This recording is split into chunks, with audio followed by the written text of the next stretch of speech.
Right, Angelina Sparkling Deva, and I'm gonna do a review of this card deck, the Divine Feminine Oracle. Yeah, I'm just gonna see if it works out with the stand I always use.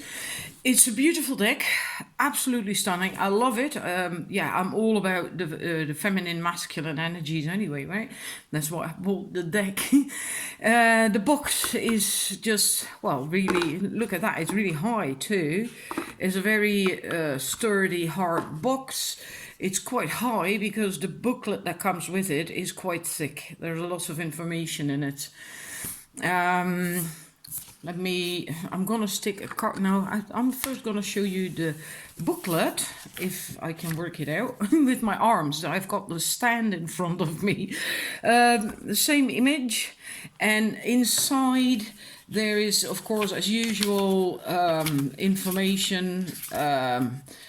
Why these ladies of love, why this oracle now, and so on and so forth. There are no example spreads given. She has a reason for that as well. She explains that in the booklet. Yeah, why I won't tell you how to use this oracle, right? And she explains that as well. So there are no example spreads.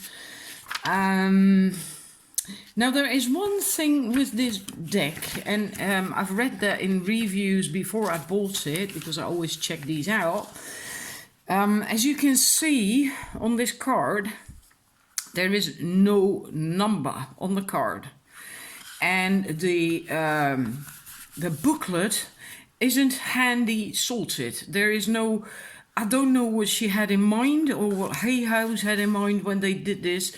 They seem to be doing that all the time of late with card decks. Have a weird following order, create their own suits within the deck.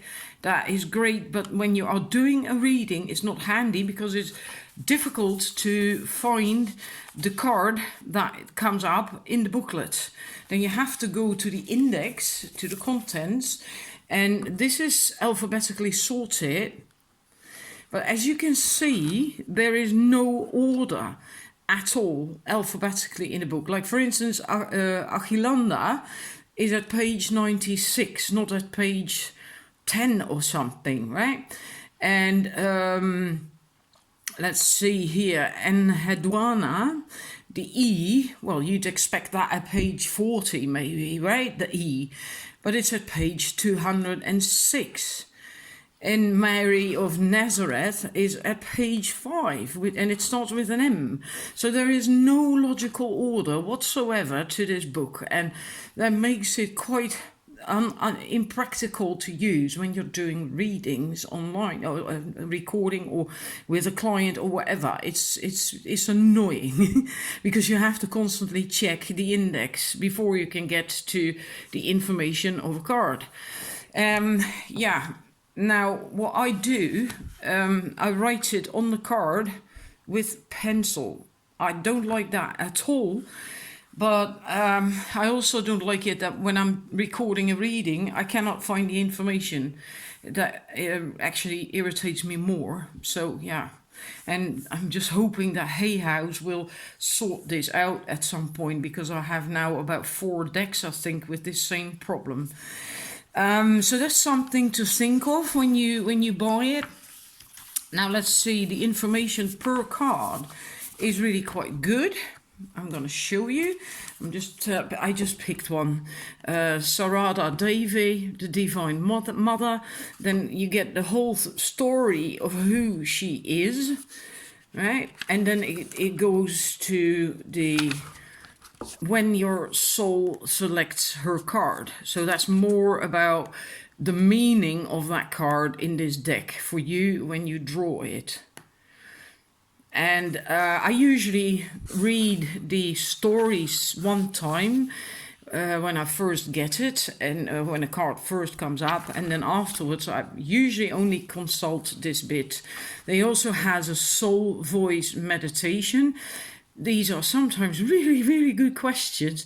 Like this one, what am I currently judging or criticizing about myself? every time they're very good questions to ponder for personal growth. And then there is the intention, which is the same as on the card. Unconditional love exists within me. The presence of love is the absence of judgment. And the intention is the same thing as the caption on the card. So that's how the booklet is set up. It's a lot of information. It's really very thorough. That's why it's also quite thick. Almost twice as thick as some books. I don't know if you can really see that, but it's really, I like it. Now let's go through the cards. They're not in any order. I've used them as well already. They're not in any alphabetical order. It doesn't come in at alphabetical order either. It comes in the order of how the book is sorted. And the book starts with, I believe, Mary Magdalene. So that's the top card when you get the deck in with the M, right? So it's not alphabetically sorted. So we have Pope Joan. Beautiful card. Lala. We have Kali. Of course, she has to be in there. And I always had mixed feelings about Kali, but the explanation, her story in the booklet is stunning, absolutely stunning. I'm actually now beginning to see her in an entirely different light.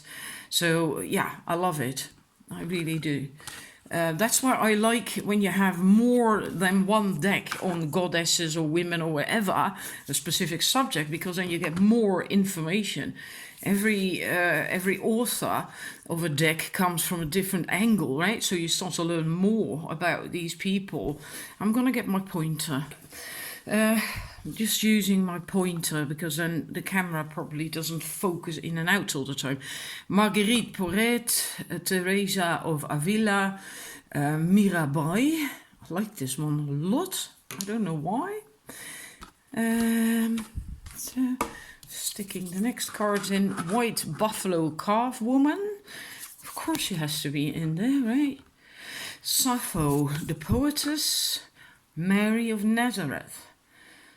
I like that too. These colors, the colors on these cards are really, they're overwhelming, but they can be really warm and intense without, and still remain a bit powdery. And I really like it. I love the energy of these cards. The back is also beautiful, by the way. I forgot to say that. I like that too. The cards are really quite thick. I'll tell about that later. I should have done that first, but it goes how it goes. We have Inanna. I love Inanna. Sarah Lakali. I suppose that's pronounced. I'm not certain with all these names. Sekhmet, the Red Lady. Yeah, and I must say I'm always a bit disappointed when I see her depicted with the lion's head. I know she's the lion's goddess, etc. But yeah, I'd rather have her with, I don't know, that her clothes or something show that, right? And she has a normal face. But that's just me. That's just my personal thingy. We have Fatima, or Fatima, I'm not certain actually how to pronounce that. Achilanda, right. Saint, that's always the problem with these thicker cards.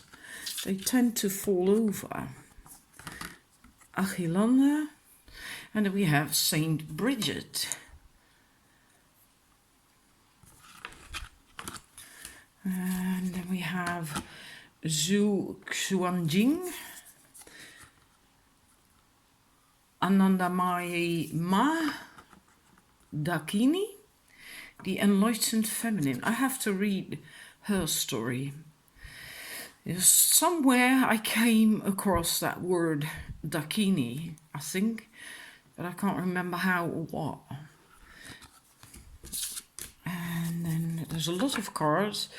Yemoja, I think it's pronounced. Bridget, the Celtic goddess. Parvati. And I also like that there is goddesses from all over the world. So there's a few. I'm not certain if Bridget is the only one, actually, the Celtic goddess. But there's plenty of European women, divine women, and yeah, also from other parts of the world. And I like that as well. Sarada Devi, Machich Labdron, I'm not certain, because there's an umlaut on the O. Miao Shan. Now this one I haven't read this card either yet, but she looks so masculine, almost. This one, I love that one. Beautiful with the white tiger there as well. I'm beginning to love this artwork, this style more and more. This photo stuff. I never liked that in the past. The Black Madonna. And we have an Hedwana, which I'm not certain where she's from. I know the name, but... And we have Amaterasu, the Japanese goddess. I have her in another deck as well, and then the information on her is slightly different.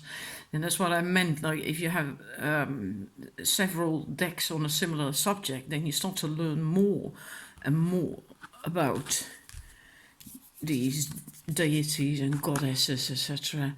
Hestia, Lalita. This is my favorite card of this entire deck. I so love it. Queen Esther, the Morning Star. Beautiful cards, absolutely. And here you can see really what I just said, right? It's still warm, intense, fiery colors, but then there is this powdery effect to it, which, as far as I'm concerned, it actually raises the vibration. I like it a lot. Saraswati. Again, the same thing, different information on her than, for instance, in the Goddess Power Oracle cards. That's what I like. Mary Magdalene, Ariadne. Also a favorite in a way, because of the labyrinth, mistress of the labyrinth. I'm nuts about labyrinths. And Green Tara, Catherine Labouré. Many of these women I'd never heard of, actually. Like her, Catherine Labouré, I'd never heard of her. Jeanne d'Arc, Joan of Arc. With Green Tara, same thing that I just said a couple of times. The information in this book is really quite different from anything I've ever read before. I'm now actually really liking Green Tara. Well, before, she's also in the Goddess Guidance from Doreen Virtue, I think. I have her in one of my Doreen Virtue decks, and then I don't like the information so much at all. While in this book, from this deck, it's absolutely wonderful, very in depth and a different angle. Khadia, or Khadiach, Kuan Yin, Rabia, and I like that so much, that card, and the energy as well. If you read, I'm so sorry. If you read what she stands for, what she's about, I am in service of divine love. I move the way love asks me to move. I don't know, there's something about her that really appeals to me. Lilith, the first woman, Maibago, Lakshmi, the goddess of abundance. And then we have Our Lady of Guadalupe. Now look at that card. Isn't that a beauty? With all the roses. It's absolutely stunning. Thekla, the prophetess of true power. Yeshi Tsogyal. I hope I pronounce it right. If you are from these areas where, you know, where these deities, goddesses are known and I'm pronouncing them wrong, please don't be offended. Perpetua, the saint of authenticity. Isis, Then we have the cosmic egg, the divine feminine. I hold the universe within me. I am the force of an ever expanding love. For me, this is the culmination of the entire deck. You know, having everything within you, and yeah, I like that. Freya, there we have Freya. I like that too, that she's in there. Rita of Cassia, and then we have Vaira. Now, hang about, it's of course it's an English pronunciation. Vaija, I think Vaira Yogini. That's the problem, you know. If I would pronounce that the Dutch way, which is different than in English. But a beautiful card anyway, whether I pronounce it right or wrong. Shekinah and Diana. Two beautiful cards as well. The presence of the divine feminine. Shekinah is the feminine aspect of God. Very, very high energy. And I did show these already. Yes, so that's all the cards. Quite a lot of them. 53 cards. And, well, like I just said, they are... Oh, I'm so sorry. That's because the stand is a bended thingy, right? A wire bent thing, and that's in front of me, attached to the table. So I always move my hands around a lot, and then it's like, bang, I hit that thing. The cards are really quite thick and sturdy. And they have this matte coating, which I really like. Especially if you're recording readings, because you don't get that glare then, right? The one thing, and that can be really annoying, is seems to be a hay house problem these days as well, unfortunately. That the cards tend to stick together. And not in the way that you really have to just peel them off one another. Not that, but because of the coating, if you want to shuffle them and maybe work with cards that jump out, like I often do, it's not easy because they do they stick together in clumps. So it's yet another deck that you need to use. Fanning powder. That's what I always do to solve the problem, right? And then you stick them in a bag, a plastic bag, and you put the fanning powder in there. That's the easiest way I find to do it. A bit of fanning powder, and you shake the whole lot. And yeah, you just have to make sure that every card gets covered back and front with that fanning powder. You can just buy that online. It's really quite expensive if you buy it from a magician's shop. But you can also find it like on eBay or whatever, just a bag. And then it just costs a few dollars or a few euros, you know. It's not that expensive then at all. And it doesn't, you don't use a lot of it, right? So it lasts quite a long time. And then, you know, I done that, and then they shuffle quite well. So yeah, just so you know that if you want to buy that deck, it's not easy to shuffle them if you haven't used fanning powder.